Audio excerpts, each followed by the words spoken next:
Welcome to the Big Bad Broadcast. We have an amazing show, and I'm not even fooling about that. Besides me, Mike Reef, we got my buddy John Ferrantino. We got Craig Mitchell. But I am over the moon, man. We have the most incredible, we have the legendary Tommy Chong with us here today. But before we get to Tommy, let me just say, Craig, tell them where they can see the show. If you want to watch us, you can go to our webpage, www.thebbbbradio.com. You can go to www.strongisland.com. Now, if you want to watch us live, you can watch us at 10 o'clock p.m. Eastern Time on Fridays by going to Twitch, by going to Twitter, by going to Facebook, by going to YouTube. And if you want to watch us on your couch, download the Strong Island Entertainment app on both Roku and also Amazon Fire Stick. And watch us right there. Back to you, Mike. It just occurred to me that if they're listening to that, they don't need it because they're watching. And if you're watching us on your couch, on your couch, just don't be touching yourself. Oh, wait, never mind. Thank you. All right. Now, isn't it time to bring on our special guest? Okay. And now it's time. Let's hear it for the one and only, the legend, Tommy Chong. Woo!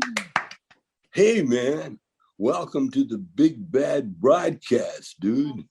We're here with Tommy Chong, and we're talking about that. But like you said, sounds like it was a government setup. Yeah. Okay, what happened? Bush was running. Bush was the president. He was starting a war with Iraq, right? And he was looking for an excuse to get into the scuffle. Okay, so he could start bombing.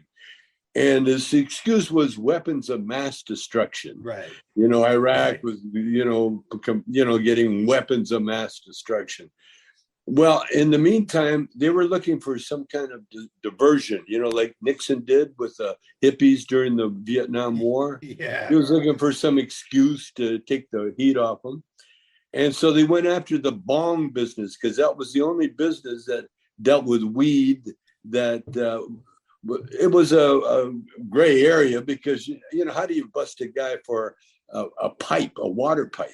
Yeah. Well, anyway, they had this law that was on the books that said, paraphernalia law. Right. And so what they did, they tried to get my company, it was my son's company, to ship the bongs to them. They would order over the phone, but my company said, no, we can't do that. We can't, it's not legal for us to ship the bongs. And so what they did, they ended up putting an undercover guy into our company. Yeah. And all of a sudden the bongs got shipped. And we don't know how they got shipped, but they got shipped. And then they came up personally. Oh, they tried everything. And then they recorded all this, by the way. They recorded them, the entrapment and everything. Oh. And so then it came down to charging me. Well, okay, they charged me. Of course, legally, the bong company was not in my name. Right. The most I did was let them use my name. That's not illegal. I was clean. I could have walked. Then they found out that my wife had signed a check to my son who started the bong company. Right. Now they got enough evidence to charge my wife and my son. And so unless I pled guilty. And they wanted you. They wanted a famous face. They wanted a famous face. Who would have ever put you together with pot? Yeah, really. Yeah, I mean, how do you get Tommy Chong and pot? I mean, that's just ridiculous. Well, they did, and I did. I went to jail for 9 months. I could have beat it. The system's all screwed up. And it's been screwed up forever. Yeah. But the defense lawyer people, they wanted me to fight it because they can get more money out of me, and I'm not going to win. And I had a lawyer across the street from me. I'm surrounded by lawyers in this neighborhood, and the guy across the street, he was like, he's an honest guy, as honest as a lawyer you can get. Anyway, he told me, he says, do the time. and then fight it after you get out. Then you got, Right. you've done the time. They can't charge you, and now you can go after them for the money. And I haven't gone after him yet, but I will, because I got a good case. It's documented that they did what they did, and it was illegal. The whole blackmailing, everything. You would think Well, that would be a big lawsuit because you were recurring, I think, at the time on that 70s show. Yep. You could sue them for all the lost wages and stuff too. Yeah, that's a year of that, and then they confiscated cash in my house just because the bong is like considered a drug bust.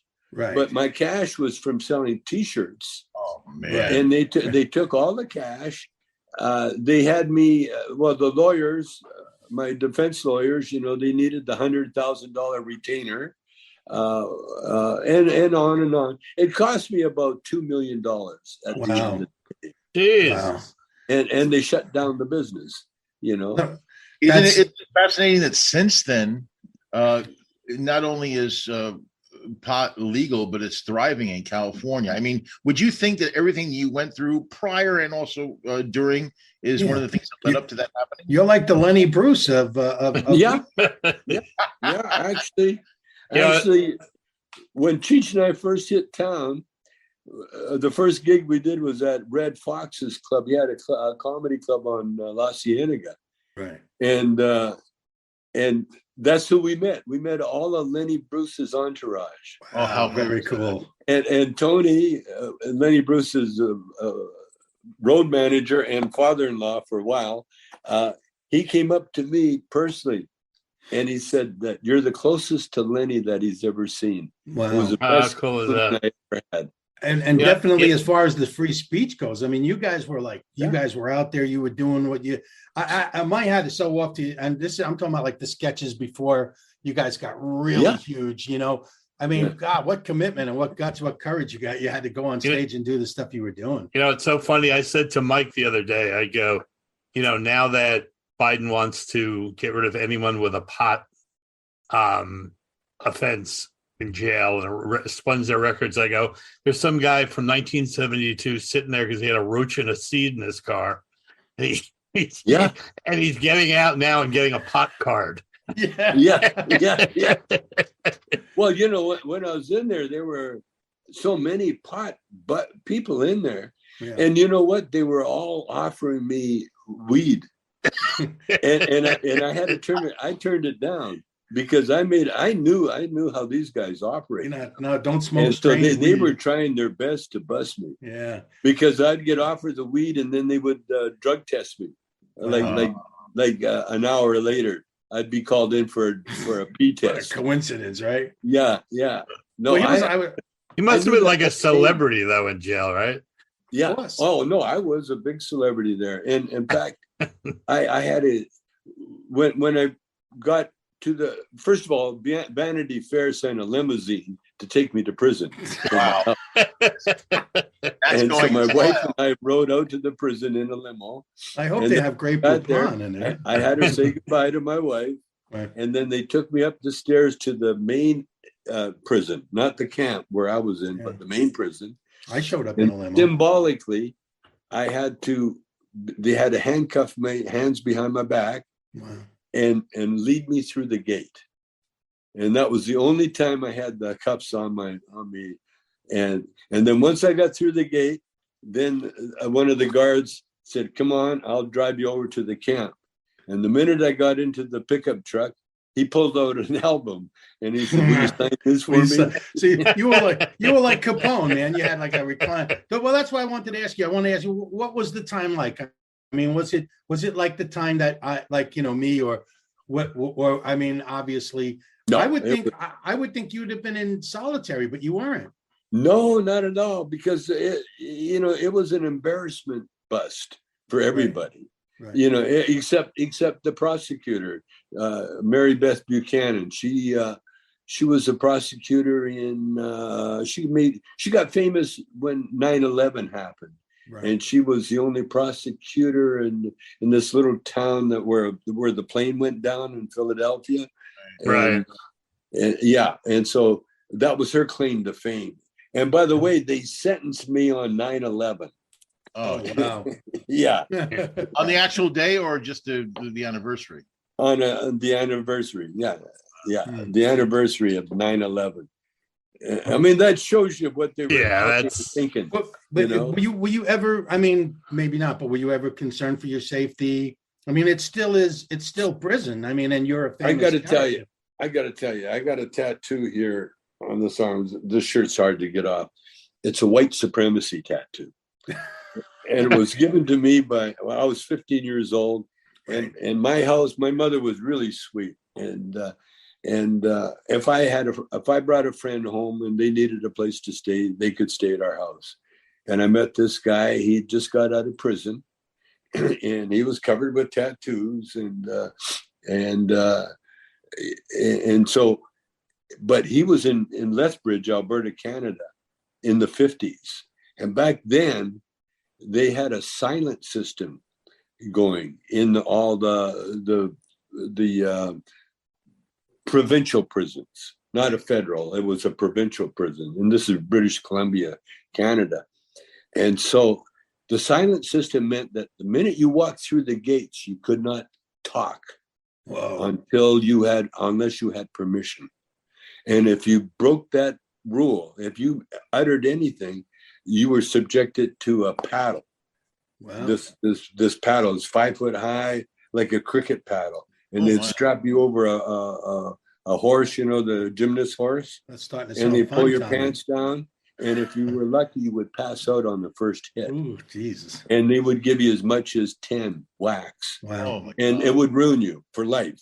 You would sleep on your stomach for the rest of your time in jail. You had scars you would never get rid of. This was brutal. Yeah. They also had the cat of nine tails for like rape charges. You got sentenced to 4 years plus 4 lashes or 8 lashes. The good old days. The good old days. Yeah. And this is the guy that gave me the tattoo. And so he was in the silent system. So, but he had this beautiful voice, and he could sing really quietly. He learned how to sing real quietly. And so at night, when we were going to bed, he would sing. I played the guitar, and he would sing the beautiful songs. And I learned quite a bit of music from him, from that one. And he would tell me stories about prison. And then I had another friend, that same thing. He got out of prison, had nowhere to stay, stayed at my house. And then his name was Frenchie. He was from Montreal. And his claim to fame, he would rob banks dressed as a woman. And he was gay. He never came on to me at all. Right. But he was gay. And his big deal was the Christmas show in prison. And so when it came around Christmas time, he was missing prison so much that he went out, robbed a bank dressed as a woman. He gave the bulk of the money to my mom for back rent. Wow. And then went to jail, went to do his Christmas show. Well, I think before we get too far gone, you said you have the white supremacist. I think we should clear up that you're not a white supremacist, though. Not now. No, I'm kidding. No, I'm Chinese. I'm half Chinese. That was so funny. Because when they saw that thing, I'm the last guy in the world. And I told my son, I said, I got to, I get this covered. He said, don't you dare. That's OG. That's what I was going to say. I was going to say, Tommy, most guys who got something like that got like a big, you got something stupid, you get a big like Black Panther. So anyone who walking around with a big black tattoo, they had something stupid under their arm before that. Yeah. Have you ever seen that show? Have you ever I'm sorry, did you ever see that show called Tattoo Cover Up, where people come in with the worst tattoos and they try to fix them? This guy comes walking in, right? And he goes to the guy, this is the worst tattoo you've ever seen in your life. And the guy goes, I've seen some really bad ones. He takes off his shirt, and on the back of his shirt, he's got like a 24-inch tattooed turd with a halo on it. And it says, holy shit. Oh, my God. And the guy goes, "You're right. That's the worst one I've ever seen." I seen a worse one. Let's hear it. This guy, another Frenchman, when he go to the beach, the lifeguards, everybody made him wear a shirt. There was a tattoo of a girl giving donkey head. Whoa.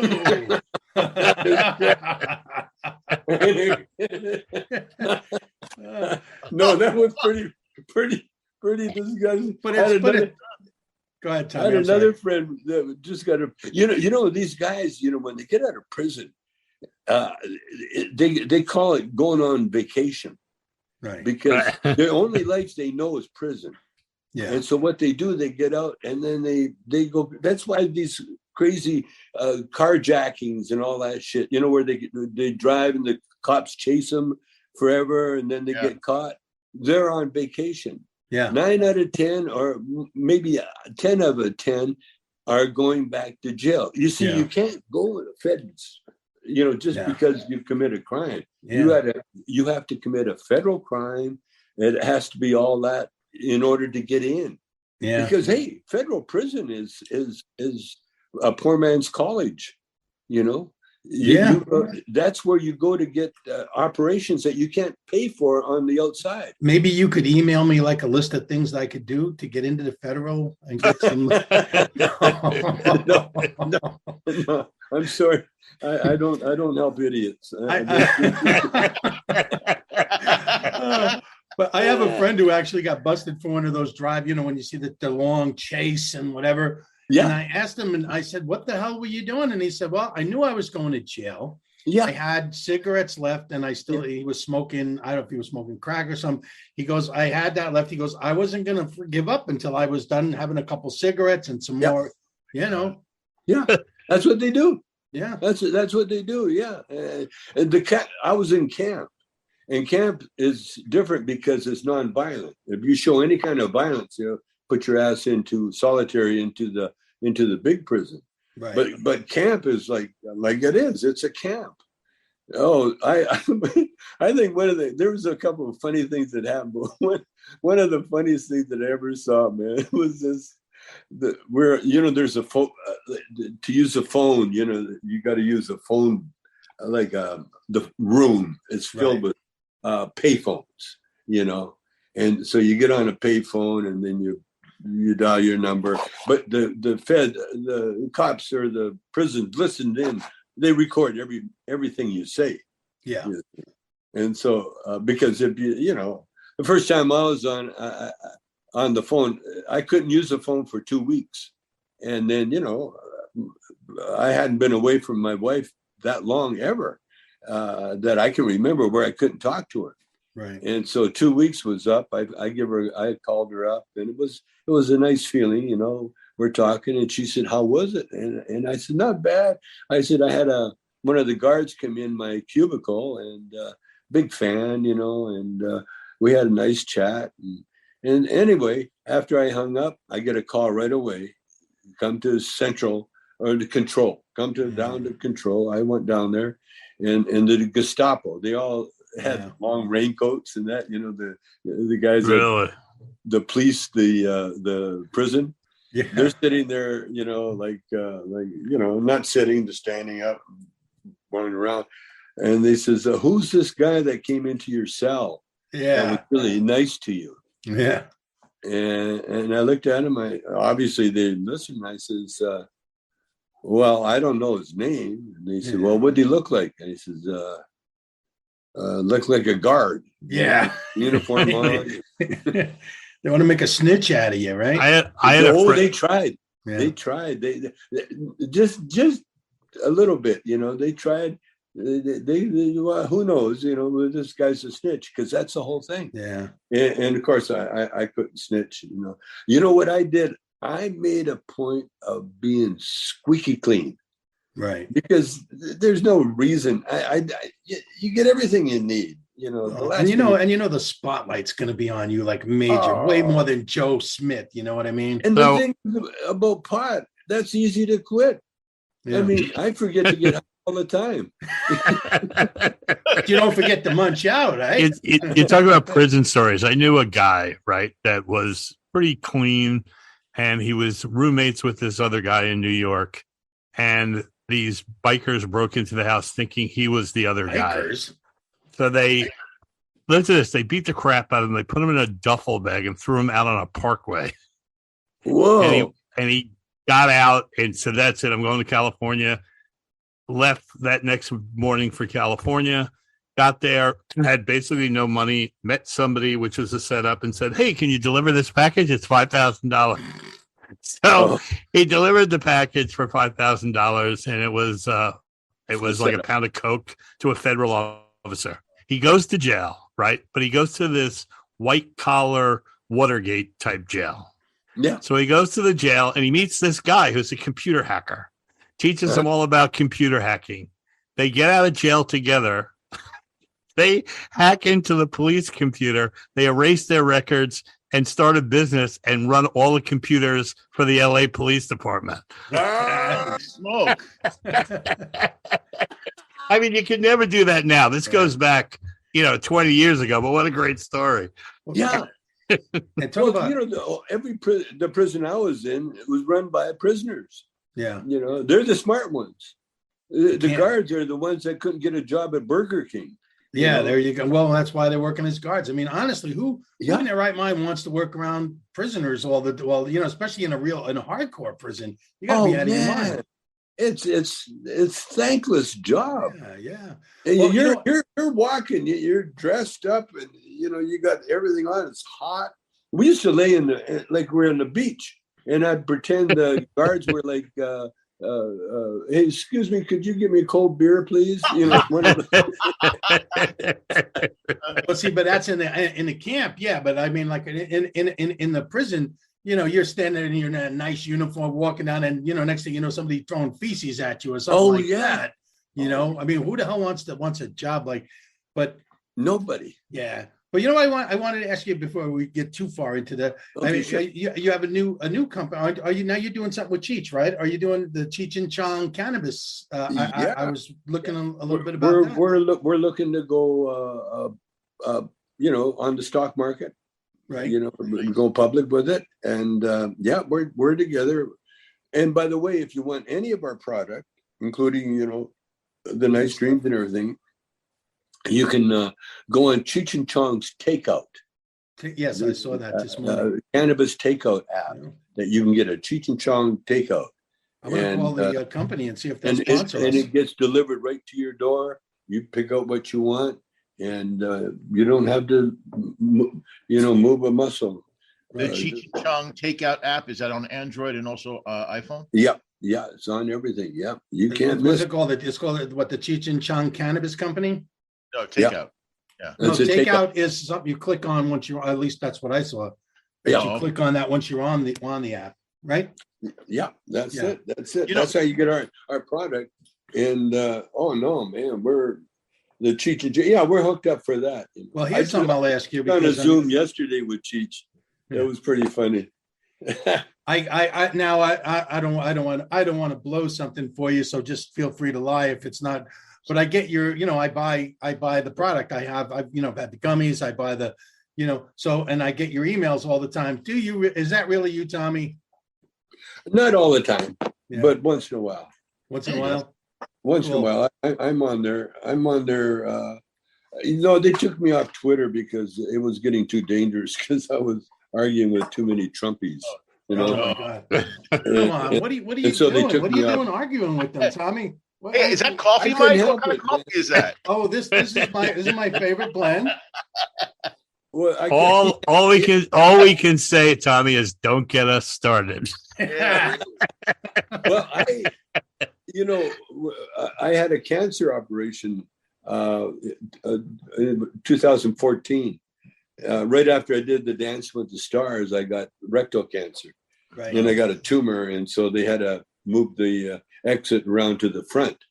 And I got a colostomy bag. Yeah. And so I had to do some comedy one time. And comedians, we talk about what's happening to our lives. And I had to talk about my colostomy bag.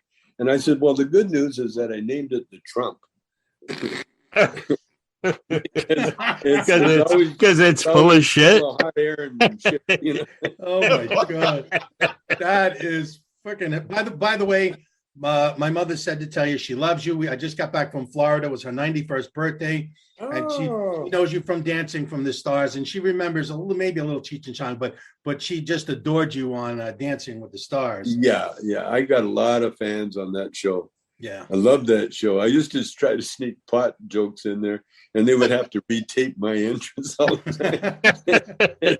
Oh, you're gonna do that, Tom? That's no pot kisses, Yeah. Disney. Speaking of which, on our all our different venues, I just posted a few questions. I told people we're having Tommy on again, and to see if they had any questions. And so, would you mind if I asked you? Sure, let's do it. Of the well, first of all, my brother said. He said, I asked Tommy why they haven't, he put it, he's very blunt. He said, ask him why he hasn't got off his ass and made a Up in Smoke 2. He wants to see you and Cheech make a current movie, how you guys are now. Well, to begin with, we almost didn't get in the movie business after Up in Smoke because the guys that produced Up in Smoke kind of robbed us, Yeah. And they had the name, and we could have. Where they are, Tommy. Tell me where they are. I'll go get them. Where they are. It's too late now, but we settled and we got a nice settlement. And because the next movie we did after that was called Cheech and Chong's Next Movie, right? And but as far as a sequel to Up in Smoke, that'll never happen, unfortunately. We did a one called Still Smoking, which showed Cheech and I's our last one. And the last movie that we actually did together was The Corsican Brothers. Right. And that had no pot in there whatsoever.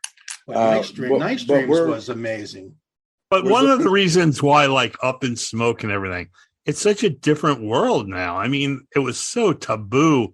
It was not I'm probably your age. So to us, it wasn't because, I'm from the 60s and, so, it was all hiding, smoking pot. I was telling them just before we went on that I used to have always a quarter of a pound in my freezer. Yeah. And I'd always have 2 in the horn of my car. Sure. And 2 in my wallet, and I'd go to my cousin's house, and he'd go, so what do we have today, curvies or flatties? Yeah. 2 in your wallet near those condoms you didn't. The ones in your wallet would just be flat from sitting on them. At least you got to smoke the ones in your wallet, so you couldn't use the condoms, but at least you got to smoke the joints. In regards to Up in Smoke, I have 2 things I want to tell you. First of all, as far as Up in Smoke goes, to this day, and I'm 62, when and if I get pulled over, I always expect the cop to go, hey, man, I just want a bite of your hot dog. I still expect that to happen, no matter what. And the other thing I wanted to say, and if I can geek out for a second, if I'm allowed to, I loved you on that 70s show. Well, thank you. But there's one thing in particular I always wanted to ask you because it makes me guffaw every time I see it. I think in season 7, they added you to the opening credits. When they said when they went on the table, and at the very end, when they go, "Hello, Wisconsin," and you just did this thing where you looked you were mystified where the voice was coming from. Did you live that? Because that's hilarious. Probably. To this day, I remember the first time I saw it, I could not stop laughing because it's oh, Wisconsin. You're like, well, you guys improv a lot. That's a question my wife had.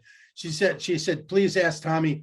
In her favorite thing is when you're going in the ashtray, and this is Up in Smoke. I'm pretty you go, no, that was next movie. Next movie, you go El Rocho, and you just get it. You go El Rocho. She said to ask, did you improv that, or was that was that in a script? No, we wrote everything. Yeah. In any Cheech and Chong movie, we wrote our own dialogue. Right. Yeah, there's no in the 70s show. I never went off script. I stayed on script. Right. Everything I said was on script. But anything Cheech and Chong, no, that was cool. off the top of our head. All right. Well, here's a question from Seth Hancock. He said, please ask him, did you know at the time that you did Up in Smoke that marijuana was going to be your path? And did you have any regrets about following that path? No, none at all. In fact, Up in Smoke almost, what happened, we were supposed to go on tour. We were supposed to go to Australia for the 3rd time. Right. And I didn't want to go because every time we'd go, we'd miss summer here. in LA. And this was to do the sketch act, the stage act to you guys. Yeah, the stage act. And so this would have been our third summer that we're missing. And so I said, no, I want to do a movie. And so we ended up, I had another movie I wrote that I was kind of doing, but I'm real flexible, you know. And so Lou Adler, our producer, went out and he got us a deal. And what the deal that Lou wanted to do was Cheech and Chong's greatest hits, because he owned the record rights. And so had we done the movie with the record characters, you know, that he would have owned that too, you know. Wow. But while we were in the process of putting this together, I wrote a song called Up in Smoke. And when Cheech heard it, he goes, that's the title, that's the movie.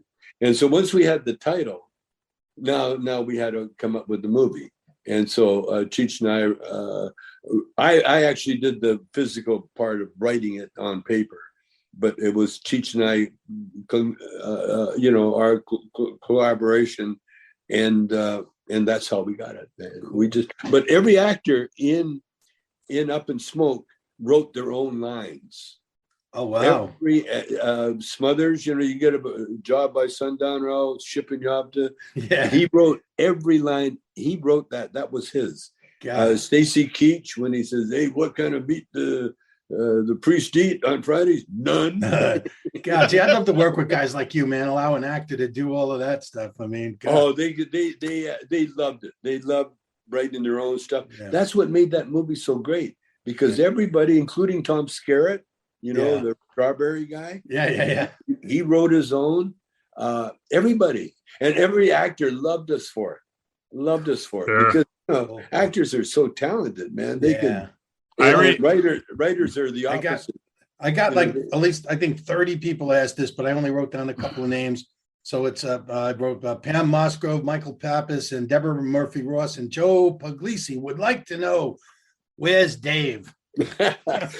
Unfortunately, the original Dave passed away. He was my first partner. And when we met Cheech, Dave and I were the main guys in the improv group. And so when I kept Cheech out of the cool studio where we were recording Dave's Not Here. See, Dave's Not Here was pure improv. It was, I was supposed to open the door when he knocked. I was supposed to open the door and he comes in and we do a bit. But I had a little tape recorder that I was trying to record. And so when he knocked, I got, you know, I looked toward the door automatically and I couldn't see if it was recording or not. And so I paused, and then he knocked and I saw the needle jump. And so and I could feel that he was impatient outside the door because it was really hot out there. And so I said, "Who is it?"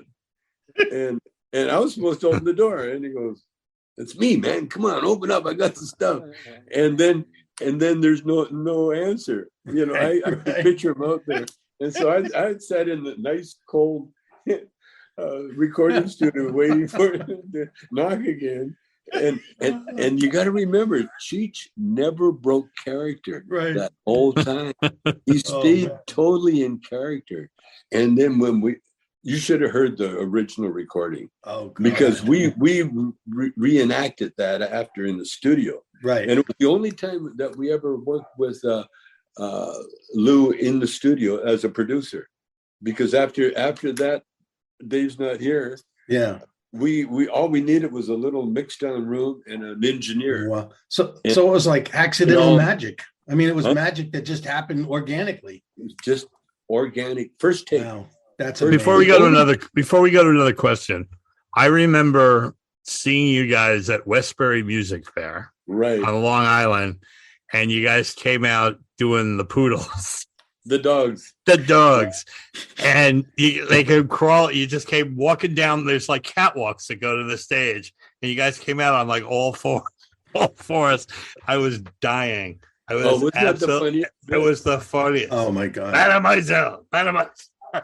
Funny. Oh, two dogs examine their poop. You know what the funny thing is I remember, because I didn't see it because I had the album. So I would hear it. You don't even need to see it. Yeah, but if you saw it, as Right. funny as it was hearing it, just to see two grown men doing that was just priceless. I would have probably thrown up laughing. I was laughing so hard, I thought I was going to have oxygen. Oh yeah. I mean, it's so silly. It's so ridiculous. Yeah, I stole that bit from the committee, and years ago the committee was the improv group, Right. and they would do it. The whole cast and crew, the committee would get on their knees, and there'd be all these different doggy scenes going on all around you. But Cheech and I took it and really, really, really did a good job on it. That was our cool bit for a long time. And I got and you know what? I think when I saw it, I think it was before it was on an album. Is that possible? No. No. Let me think. the dogs, I don't know, because I was a huge fan and I had everything, but I remember sitting there and never had seen that.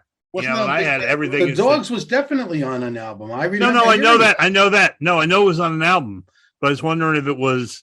We saw it before it went on an album. Westbury. Well, what year was it, John? What year did you see it? God, and what year is it? I can't remember yesterday. What year is it? In a long time ago. No, John, you might need some Tommy Chong CBD oil. I'm gonna hit the company up to sponsor us, because I mean I love this stuff. I remember I grew up listening to like the comedy albums I listened to were like Bill Cosby, back in the late 60s, 70s. And I went to my friend's house, and I think it was Big Bamboo was on. Yeah. And all I hear was they were watching porn. He goes, "Man, it looks like my grandfather eating ice cream." Oh yeah.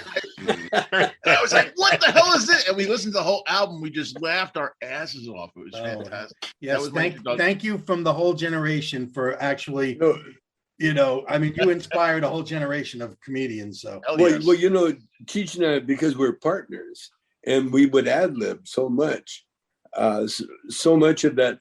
The bit that you're talking about, the porn bit. It was called Ralph and Margaret. It was Harry and Margaret. So funny. And Margaret Cheech never said a word. He just pantomimed everything. He would play the middle-aged old lady, and I was like an old Shriner.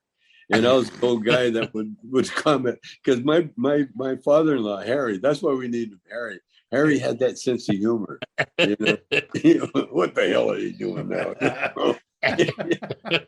Look at a dog. They brought a dog in. Look at that. Oh, he's a friendly pup too, isn't he? There he goes, lickety split. I just remember I would make Cheech laugh so hard, because he's not supposed to laugh. He's supposed to be but I would sometimes hit some notes, because once you get it going, once you get that role, that's a comedy role going. Oh, we had a lot of fun with that. Oh yeah, and but you make another comic laugh, and you got him right on there, and you can just say another word. It's better than sex. But it was what was so funny about it was just like, as funny as he was, and he, a great setup. It was just the stone voice. That just I mean, everyone in the 60s can relate to that. Everyone knew somebody like that. Oh yes. I had a friend Steve when you went to his house. He was so lazy that he had strings hanging from his ceiling with roach clips on it, so he could put it in there and just go like that, so he didn't have to get up. That's good. Yeah. We had Charlie. And he would talk like that. He'd go, "Here you go, man." Yeah. And then it would float up. Yeah, it would float over to you. Hey, man, that's every some best enjoyment. All right, let me get to the next one. Adrian Myers Wilbur says, "I see you're a nationalized United States citizen. Curious if you're glad you did that." Oh, totally. Yeah, totally glad. Nothing nicer than be a United States, have a U.S. passport. Oh yeah. Oh, it's the best in the world. And they say Canadian passport, but you know what? When they legalized weed, they put a law saying that I call it the Tommy Chong law, because they made a law saying that we couldn't have any celebrity endorsements. Oh. And so we can't sell Cheech and Chong weed in Canada. But Canada's, California is bigger than Canada, population. Right. And so who needs it? Who needs that? Just out of curiosity, is marijuana as big in Canada? I mean, you might not even know, but I mean. Oh no, I know. Yeah. It's huge. It's You're talking to the godfather of weed. Godfather of weed. Mike, they don't even know it's how's cold. the weed usage in Albania? Wait, I know that. Mike, it's so popular in Canada, they don't even realize it's cold. How about that? Hey, Albania was one of the first to do weed in Canada. Really? There's a pool hall where all those Albanians, the schmeggies we call them, Right. would hang out, and they would smoke weed openly because the cops never bothered them. They weren't bothering anybody. The cops were only bothering black people, hippies, Yeah. young people, but the old Albanians, they could smoke in front of them. Tommy's the stock the only market time I ever indicator saw for weed, people man. I was going to say the only time I ever saw people smoking weed out in the open when I was younger is the movie Up in Smoke played at the Uniondale Mini Cinema, which is on Long Island. It was famous for all the midnight movies and stuff. Sure. And people were firing up, during watching the movie, and I was innocent as pure snow at that point. And I got the hugest contact high. It. We thought they were smoking cigarettes because back then that was legal, but no, we used to light up in the stairways at high school, man. We'd see Tommy's movie, and then you freaking light up, man. We'd smoke it right in school. Hey, listen, we single-handedly saved the drive-in movie theater industry. With the movie? They're midnight. I swear to God, we went to a conference one time, and the drive-in movie theater people came up to me and they said, I bought a car, we bought a house because of your movies. Wow. Just midnight showings. That's so great. Movie theater. Yeah. And they made a fortune. Well, figure out they don't have to pay anything. And they got the drive-in movie theater there, and all I have to do is collect money. Roll down the windows of the car and watch Cheech and Chong, baby. Yeah. That was great. Any more questions?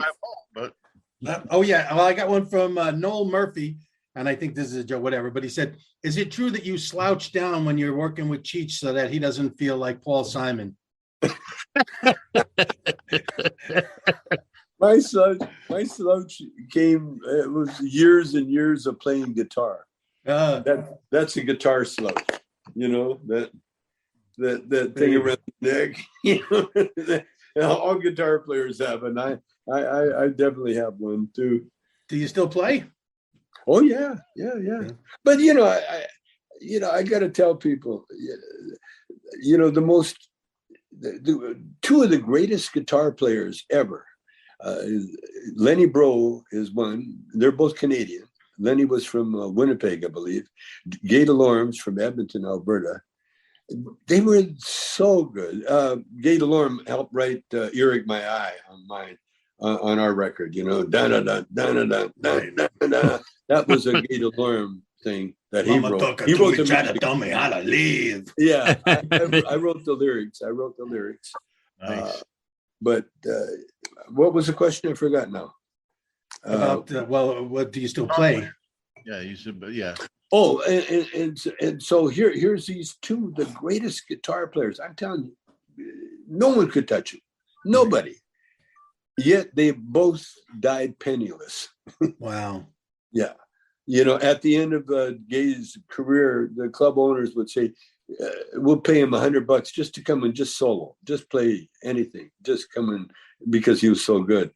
And so I realized, that the acting and what I do, here, that's where I'm going to really make a dent. Well, definitely isn't going to be being the best guitar player. Right. Well, like I said, I knew you just said it, and I did heard it before. I know you got cheated out of a lot of the stuff from Up in Smoke, but I didn't know you wrote the song.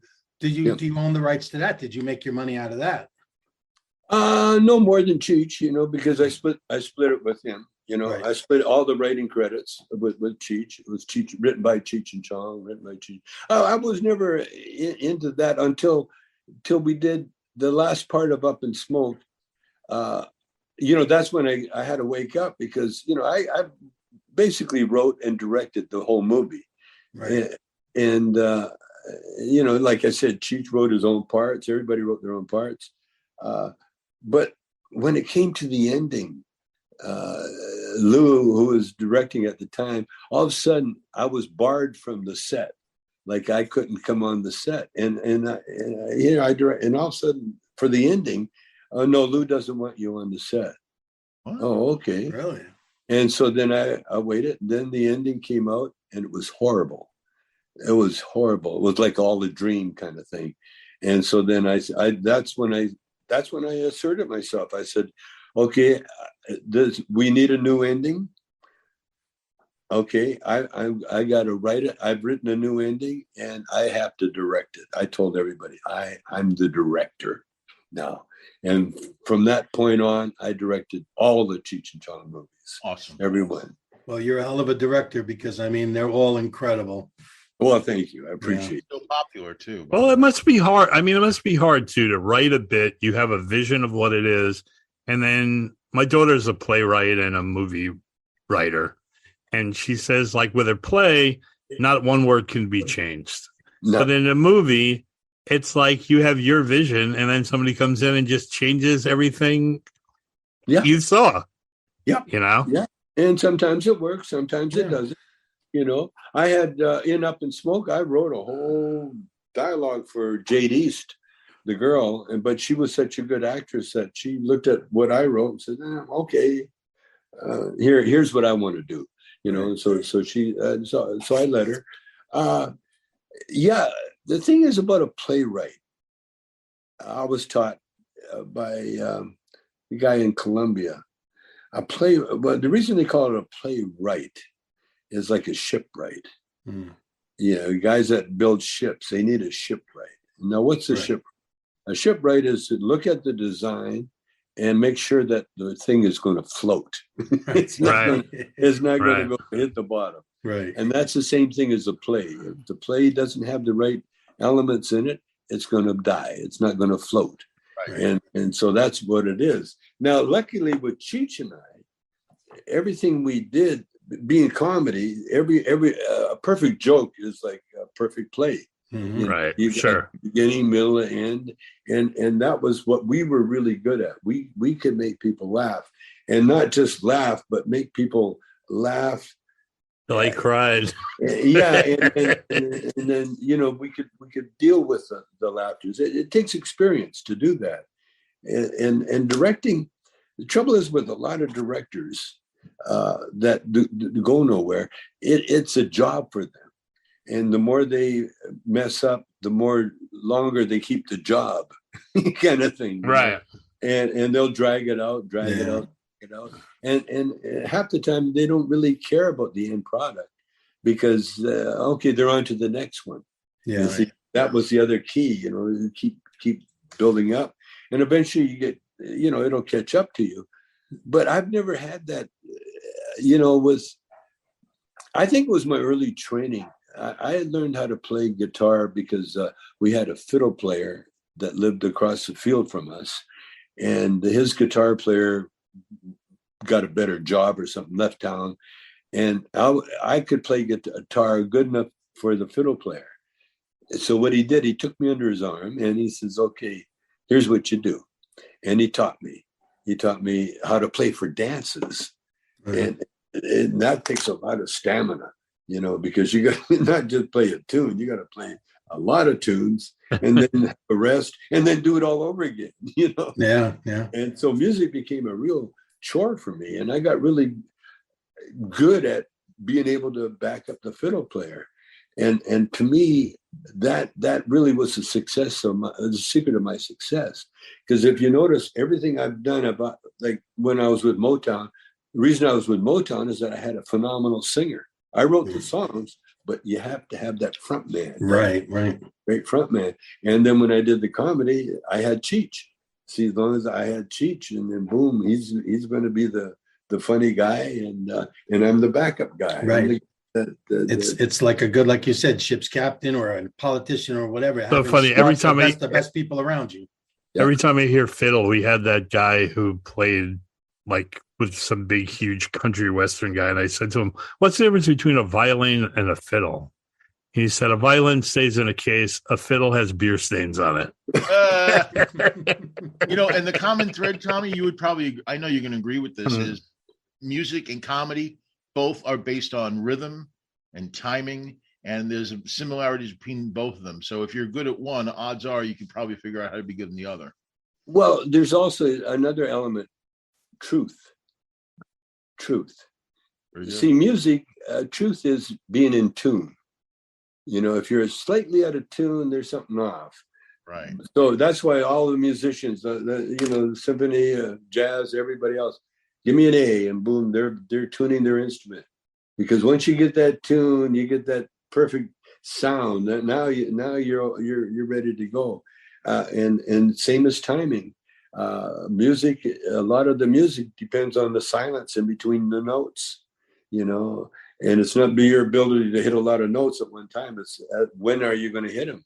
And that's the same as the joke. That's why, every musician, every jazz musician I know has a favorite joke. And whenever I'm around jazz musicians, I try to find their favorite joke because it's usually so classic. Yeah. You know this musician joke? So Leonard Bernstein dies and goes to heaven.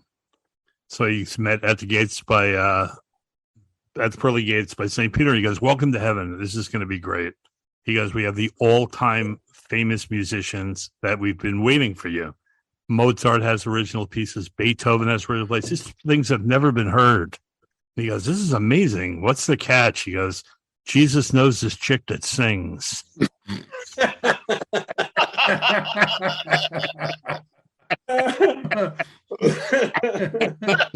That's my favorite musician joke. Anytime I work with musicians, they love that joke. I'll tell you a musician joke that the harp player Stanley Barron told me this. He's a sax player too. He said these homeless guys were walking down they're telling this buddy of them, what happened to them. And they're walking down by this railroad tracks, All of a sudden they come across this blonde laying there naked, gorgeous, absolutely gorgeous. And the guy said, "So what happened?" He's, "Well, she let us do anything we wanted.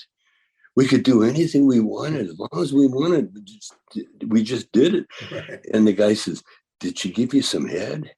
And he said, "We never did find her head." Oh, well, on that note, I know that we're God. Well, Tommy, thank you so much. Thank you so much. It was a blast. Pleasure. We love you. Awesome, you are Tommy. A legend, and we can't thank you enough for your time. My pleasure, guys. Thank you so much. We'll see you next time. Okay. All right. Absolutely. Great. Thanks again, Tommy. Awesome. Okay. All right. Bye-bye. Thanks for everything. How do I get the hell out of here? I'll just turn it off. Dave's not here, man. Well, thank you guys. Until next week. Well, no, not next week. We're taking off for Thanksgiving. We're taking off for that. So until after Thanksgiving, we're back with Rock Rubin. Keep on when we're back with Michael. We are? Rock Rubin. Yeah. We are. Keep smoking, man, and like I'm gonna see if the company will. Hey, man, every time I do coke, man, every time I do the drops, man, I get high. I'm surprised you didn't do more Cheech, but okay. You know what? We were just rolling. It was so much fun. He was so great. Once we got past. Are we still recording? Yeah, we are. Stuff. So say goodbye before we give away. Bye-bye. Don't anyone go anywhere. Enjoy your Thanksgiving.